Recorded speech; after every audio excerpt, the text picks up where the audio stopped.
జయశంకర్ భూపాలపల్లి జిల్లా కేంద్రంలో తీవ్ర ఉద్రిక్తత చోటు చేసుకుంది. ఎమ్మెల్యే క్యాంపు కార్యాలయం వద్ద డబుల్ బెడ్రూమ్ ఇళ్ల బాధితులు ఆందోళనకు దిగారు. పోలీసులకు డబుల్ బెడ్రూమ్ బాధితులకు మధ్య తోపులాట జరిగింది. గత ప్రభుత్వం తమకు కేటాయించిన ఇళ్లను ఇప్పుడు ఇతరులకు కేటాయించడాన్ని నిరసిస్తూ ఆందోళన చేపట్టారు. తమకు ఇల్లు కేటాయించి న్యాయం చేయాలని ఆందోళన చేశారు.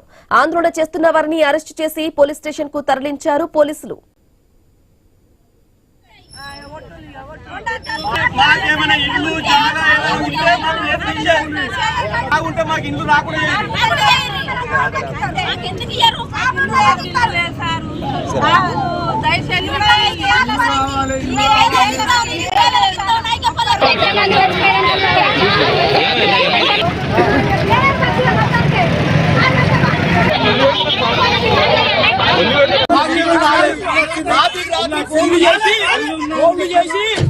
రాత్రి తీసుకొని వస్తారు అంతే.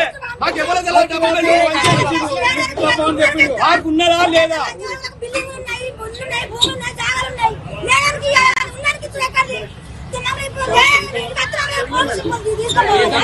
డబుల్ బెడ్రూమ్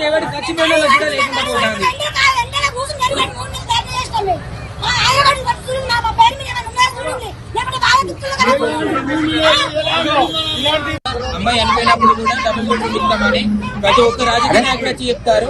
రాత్రి ఫోన్ రాలి ఏం రాలేదు వచ్చి అడుగుతాంటే మీ అమ్మాయి లేదు లేదు అది అంటారు.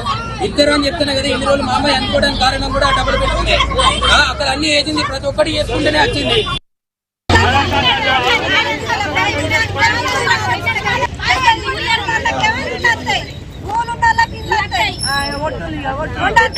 మాకేమైనా ఇల్లు జాగా ఉంటే మాకు ఇల్లు రాకుండా